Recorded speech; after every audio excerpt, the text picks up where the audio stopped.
All right, so we got this bottom bracket crank assembly here, and it's just a, it's an old Shimano 105.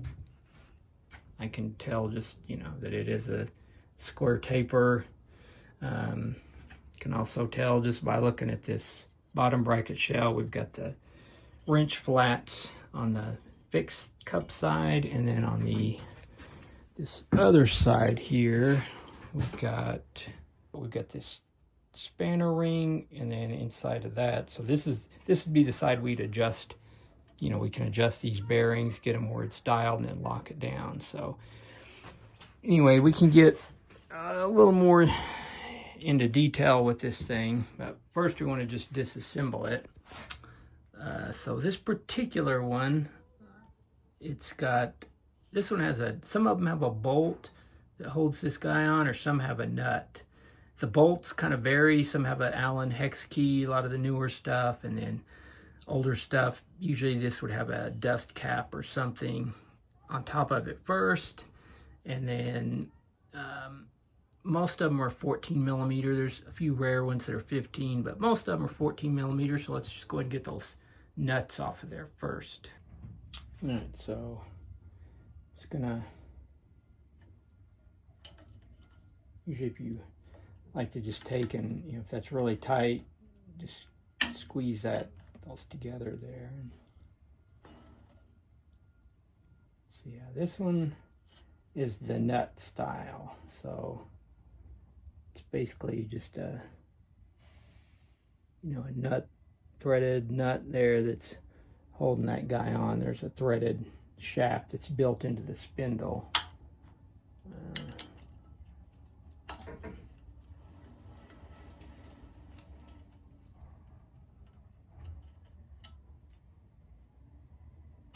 All right, so once we get those guys off, we're gonna need a crank puller of some sort. There's threaded section inside of here, and then so we're gonna basically just thread this guy in. You should be able to do this by hand. Just thread it in as far as it'll go, and you may want to snug it down, or you definitely want to snug it down, so otherwise you risk the chance of pulling those threads out. And basically what this is doing, think of this just as a bolt, and as we tighten it in, the end of the bolt pushes against the spindle and pulls the crank off.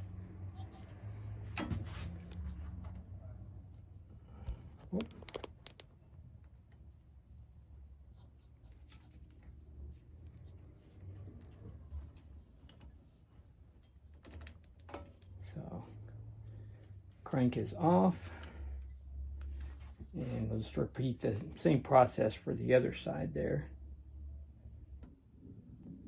So we got the crank arms off, and so now it's just a matter of removing the bottom bracket. So I flipped the frame over, so this is the non-drive side, so the adjustable side here that we were showing earlier.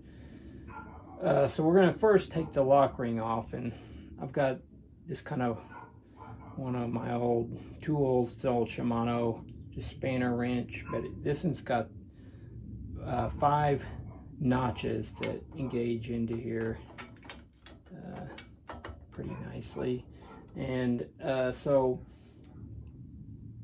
the thing is kind of weird about, so one other little thing, this is an English bottom bracket. I'm not sure if this is visible, but it's a 1.37 inch by 24 threads per inch as far as the tooth count. So that's just standard English bottom bracket.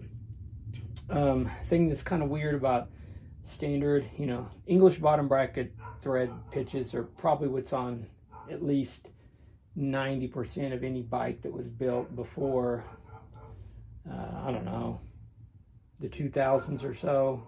Plenty still have it. There are some Italian bikes that are different, and a couple others, but by far this is the most common. So you're tightening the pedals, normally you'll rotate everything forward to tighten. Bottom brackets are just the opposite. So the non-drive side is just, it's standard thread. You know, we're gonna back the lock ring off there counterclockwise, and then it'll be just the opposite on the fixed cup side here. We'll get to that in just a minute, but let's go ahead and get this guy off. It's a nice tight fit in there, not very tight.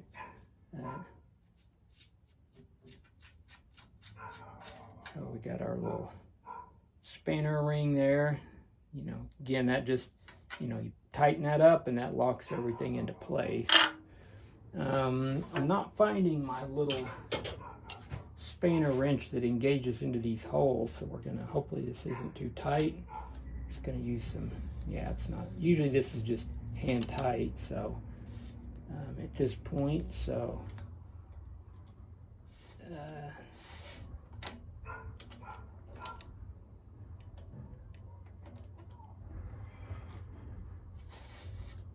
got to use what you have on hand sometimes. There we go.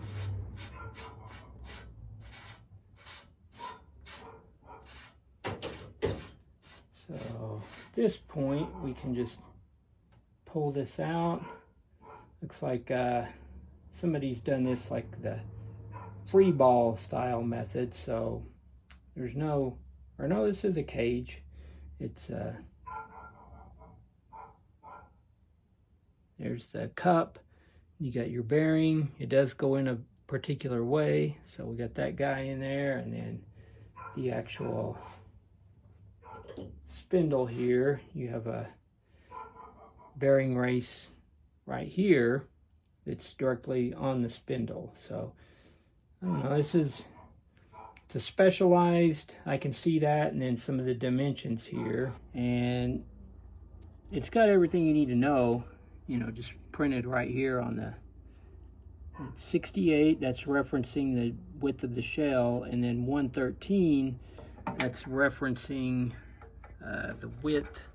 So I got my little digital calipers here, and we're right there. Close enough. So you can see, you know, 113, you know, from not counting the threaded part, just the end to the end there. And then the 68 portion, it's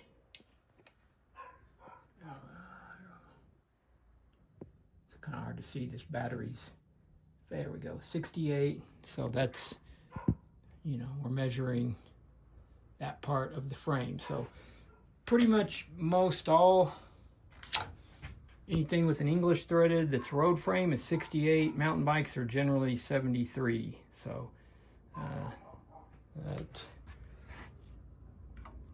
and those are those numbers there. 1.37 by 24 TPI. So we got the bike flipped around again, so this is our drive side. Not sure how well you can see that, but there's two wrench flats here, and this is the wrench we're going to use on this guy.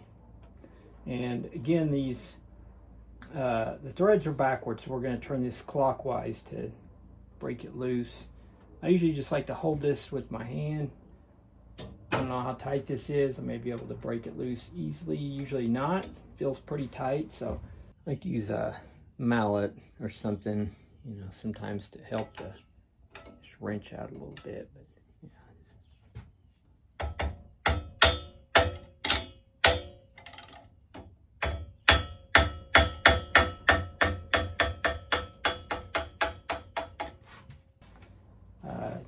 there's other variations. If it's really tight, you can you know, you can, another tip you can do is to break these loose.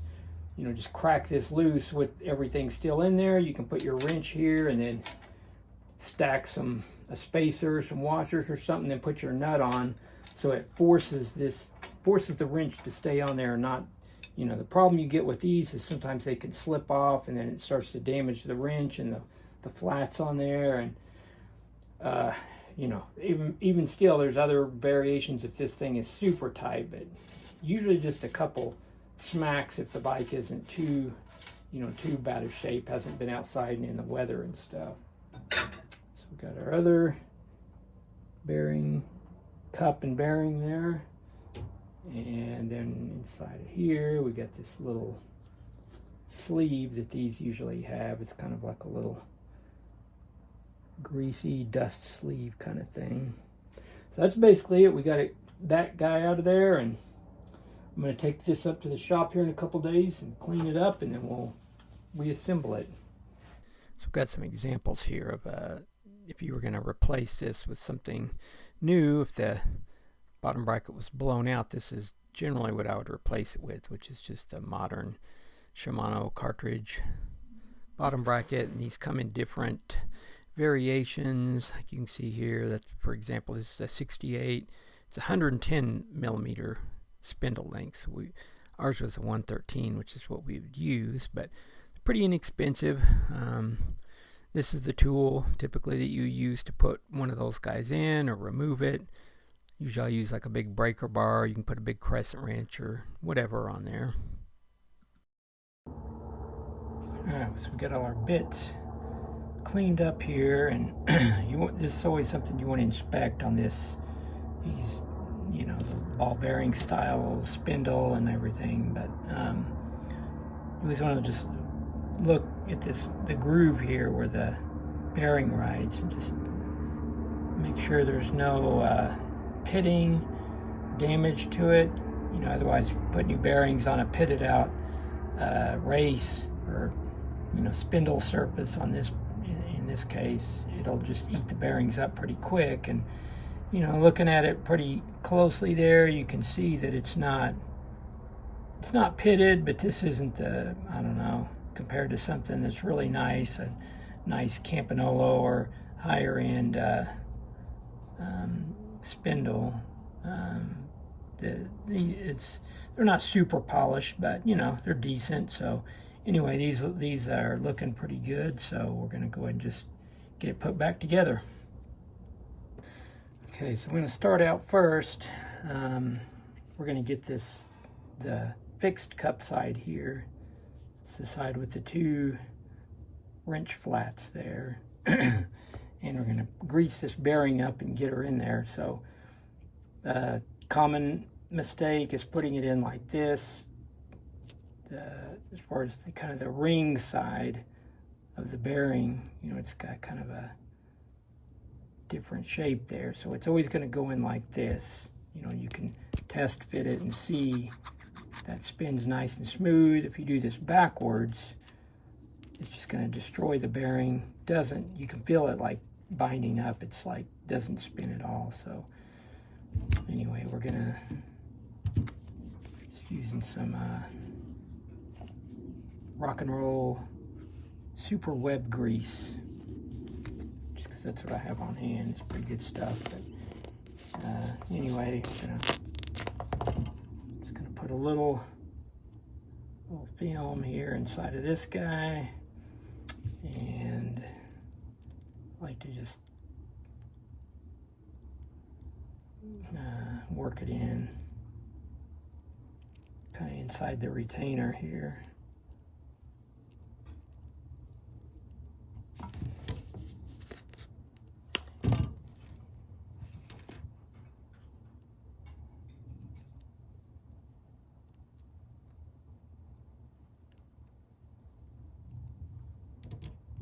And I'm just gonna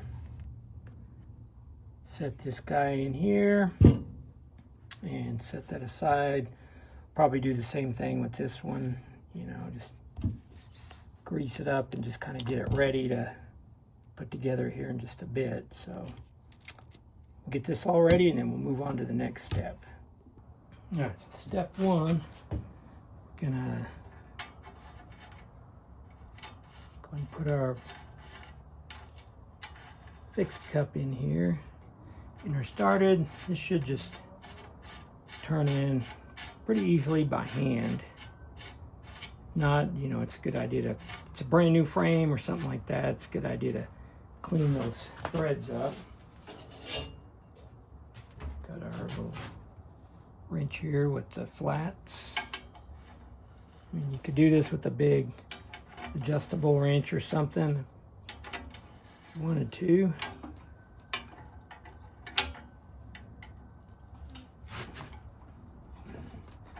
Get that good and torqued in there.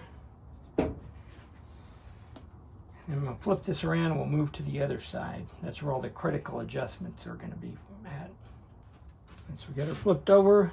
This is the drive side and this is the non-drive side. So we got this little dust piece here, a little water seal. So we're going to stick that guy in first. We're going to put our spindle in.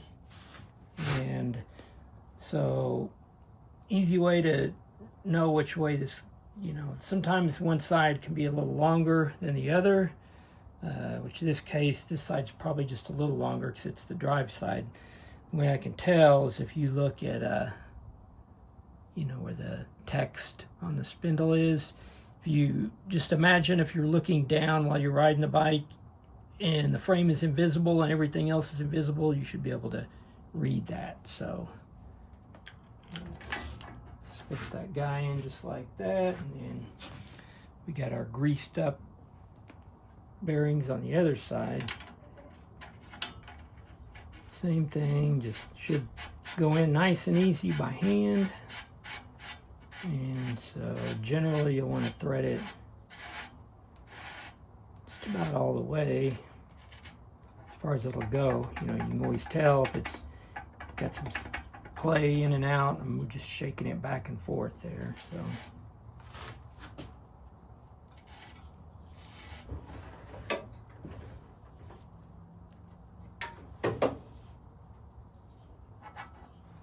okay, like I was using these to micro adjust it a little.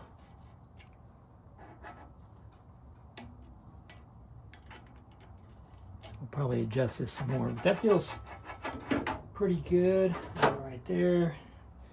And we got our lock ring. Sometimes there's, you know, you can see like a little beveled edge that'll go facing out. So, you know, again, the threads on the drive side are backwards. This side they're normal. So, you know, just a righty-tighty, lefty-loosey system. So this is kind of the critical point. We're gonna get this on there, and so we're gonna tighten this ring. If this guy doesn't move at all, it's probably gonna end up, yeah, there's just a little bit of play there. So what's happening is you know, even though that's adjusted pretty well, this lock ring really wants to pull that out just by a, I don't know, very micro amount. So we're going to tighten that back in just ever so slightly.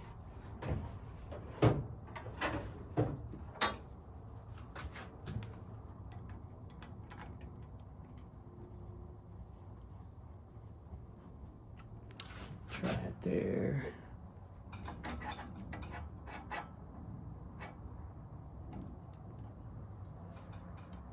Just a hair more.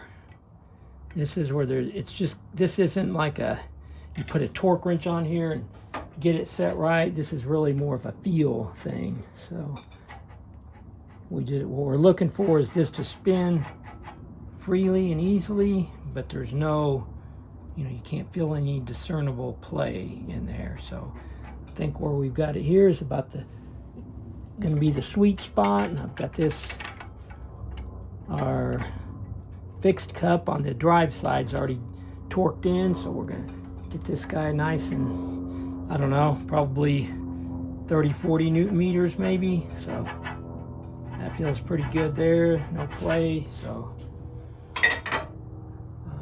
yeah, at this point we're ready to just bolt our crank arms on and call call it good.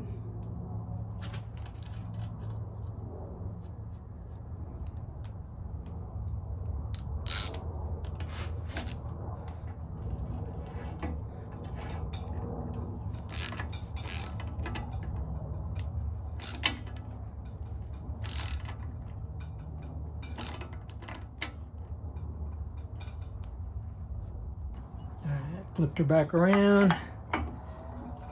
Make sure you put it on.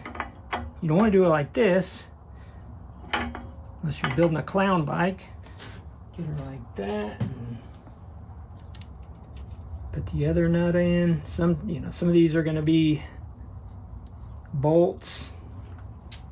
Either way, you want to. These need to be torqued really tight as well. Probably again that same, I would say somewhere around 40 Newton meters.